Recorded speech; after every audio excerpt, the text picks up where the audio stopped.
Baiklah, bismillahirrahmanirrahim. Assalamualaikum warahmatullahi wabarakatuh. Perkenalkan, saya Ulfa Apriliani, nomor induk mahasiswa 2015070. Saya dari kelas 4C Bimbingan dan Konseling Pendidikan Islam Fakultas Tarbiyah Institut Agama Islam Negeri Syekh Abdurrahman Siddiq, Bangka Belitung. Baiklah teman-teman, tujuan saya membuat video ini yakni untuk memenuhi tugas UTS dengan mata kuliah modifikasi perilaku yang diampu oleh Ibu Puri Handayani MA. Oke, tidak lama-lama, mari kita simak penjelasan berikut ini. Baiklah teman-teman, yuk simak penjelasan yang akan saya jelaskan sebagai berikut ini. Tahukah teman-teman bagaimana sih perkembangannya modifikasi perilaku tersebut? Ada yang tahu? Dalam perkembangannya, modifikasi perilaku berkembang secara pesat mulai tahun 60-an. Modifikasi perilaku ini mulai mempengaruhi praktik-praktik perlakuan terhadap perilaku pada psikologi yang lainnya. Sebagai konsekuensinya, modifikasi perilaku ini tidak lagi begitu ketat, tidak memperlakukan manusia seperti binatang eksperimen dalam laboratorium, tetapi perlakuannya lebih ke manusiawi. Selanjutnya, apa sih pengertian dari modifikasi perilaku tersebut? Ada yang tahu?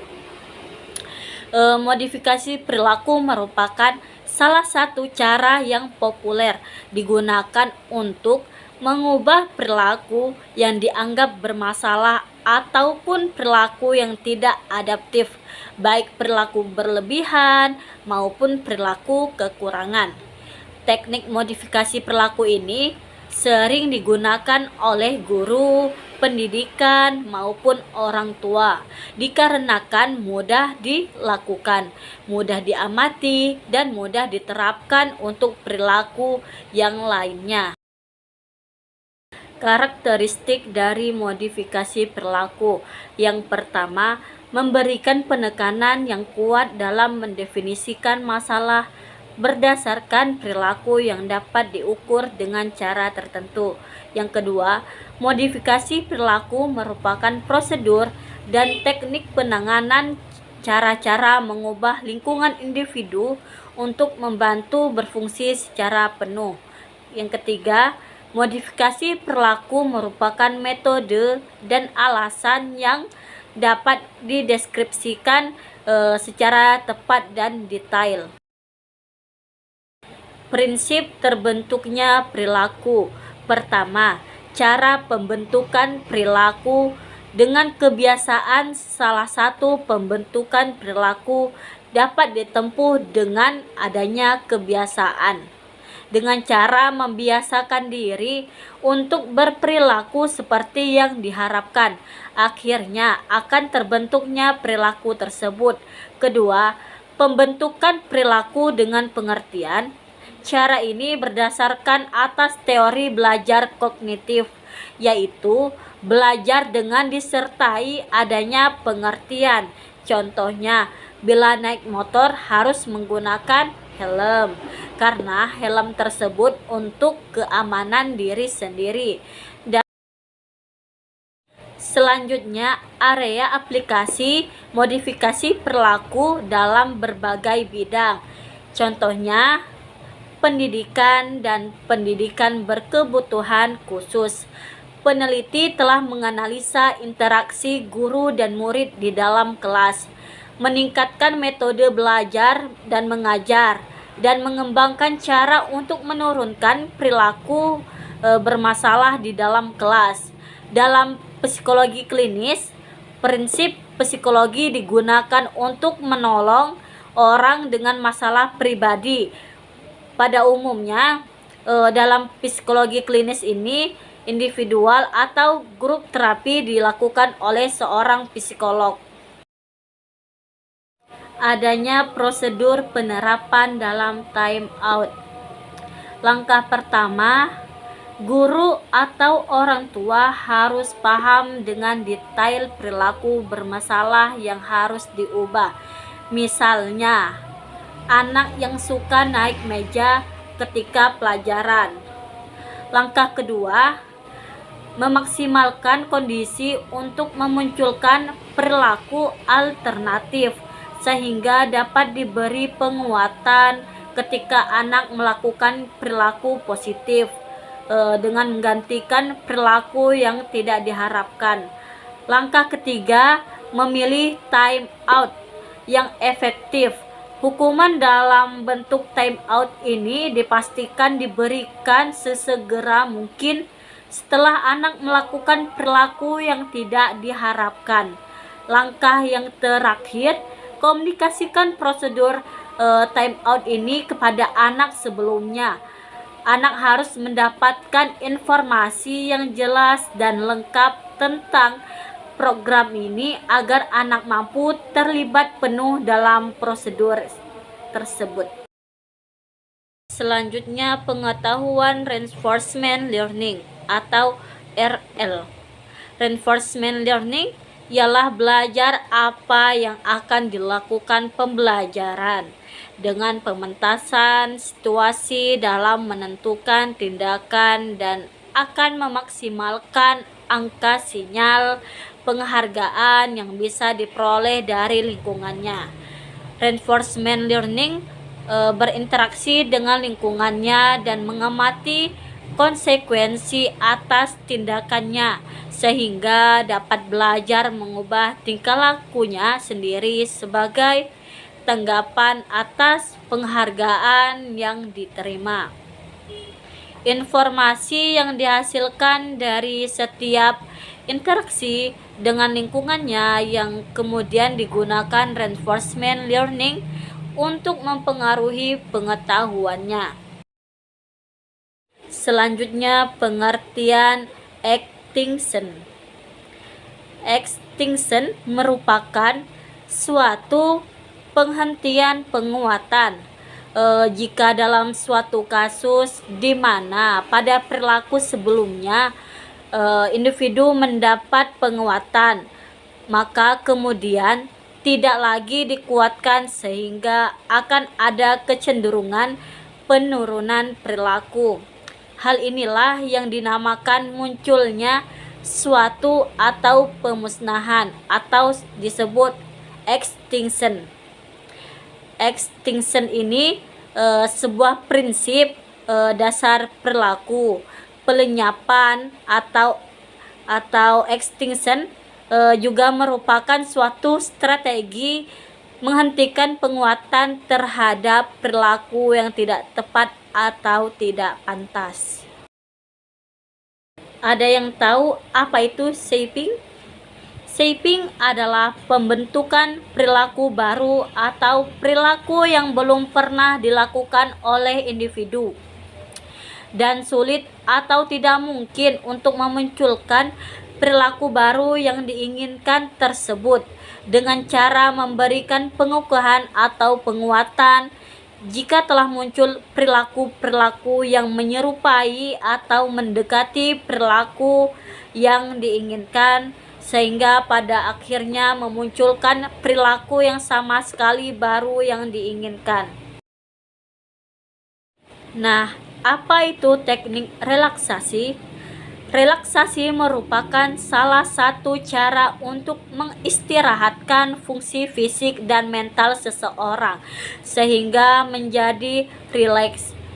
Relaksasi merupakan upaya sejenak untuk melupakan kecemasan dan mengistirahatkan pikiran dengan cara menyalurkan kelebihan energi atau ketegangan melalui sesuatu kegiatan yang menyenangkan.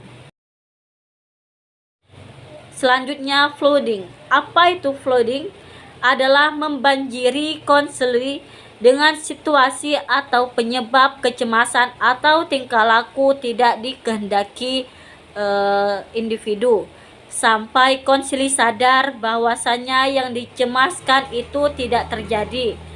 Pembanjiran ini atau flooding harus dilakukan secara berhati-hati karena bisa jadi akan terjadi reaksi emosi yang sangat tinggi. Pembanjiran ini sesuai untuk menangani kasus kecemasan. Selanjutnya, teknik desensitisasi in vivo. Apa itu desensitisasi in vivo? Yaitu teknik yang memfokuskan pada pemberian bantuan untuk memberikan sebuah ketenangan dengan mengajarkan anak untuk tetap rileks meskipun dimunculkan stimulus atau pemicu rasa takut. Dari hal ini dapat kita pahami bahwa teknik ini melatih untuk tetap rileks dan nyaman meski dihadapkan pada hal yang memicu sebuah rasa takut. Hal itu dilaksanakan secara bertahap dari tingkat paling rendah hingga paling tinggi. Selanjutnya, penjelasan dari teknik dalam mengubah perilaku kognitif behavior therapy.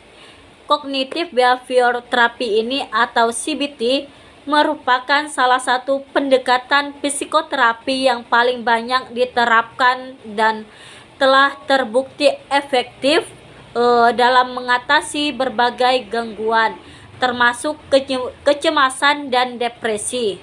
Kognitif behavior therapy ini atau CBT berorientasi pada pemecahan masalah dengan terapi yang dipusatkan dalam keadaan di sini dan sekarang, yang memandang individu sebagai pengambilan keputusan penting tentang tujuan dan masalah yang akan dipecahkan dalam proses terapi tersebut. Selanjutnya, self-management. Self-management merupakan suatu proses di mana seorang konseli mengarahkan perubahan tingkah laku mereka sendiri dengan menggunakan satu strategi atau kombinasi strategi, yang mana konseli harus tetap aktif menggerakkan variabel internal ataupun eksternal untuk melakukan perubahan yang diinginkan, walaupun oleh konselor tersendiri yang mendorong dan melatih prosedur ini. Konselilah yang mengontrol pelaksanaan strategi ini. Selanjutnya, self-control. Self-control adalah kemampuan untuk membimbing tingkah laku sendiri, dalam artian kemampuan seseorang untuk menekan atau merintangi impuls atau tingkah laku impuls.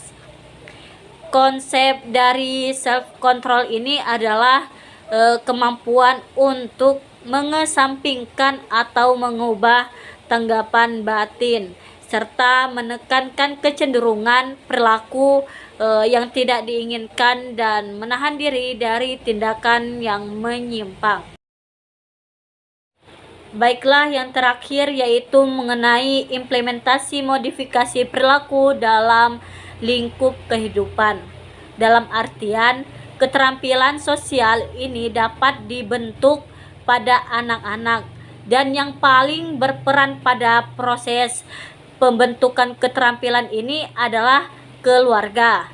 Keterampilan sosial dipengaruhi berbagai faktor, antara lain yaitu faktor keluarga, faktor lingkungan, serta kemampuan dalam penyesuaian diri. Dari semua faktor tersebut, jelaslah terlihat faktor luar itu dari luar dirinya sangat memberi pengaruh, yaitu lingkungan baik orang tua, saudara, dan sekolahnya. Assertive training adalah prosedur latihan yang diberikan untuk membantu peningkatan kemampuan mengkomunikasikan apa yang diinginkan, dirasakan, dan dipikirkan pada orang lain, namun tetap menjaga dan menghargai hak-hak serta perasaan orang lain. Oke teman-teman, itu saja penjelasan dari saya mengenai modifikasi perilaku. Saya harap semoga apa yang saya jelaskan tadi bermanfaat untuk kita semua. Terima kasih atas perhatiannya. Wabillahi taufiq wal hidayah. Wassalamualaikum warahmatullahi wabarakatuh.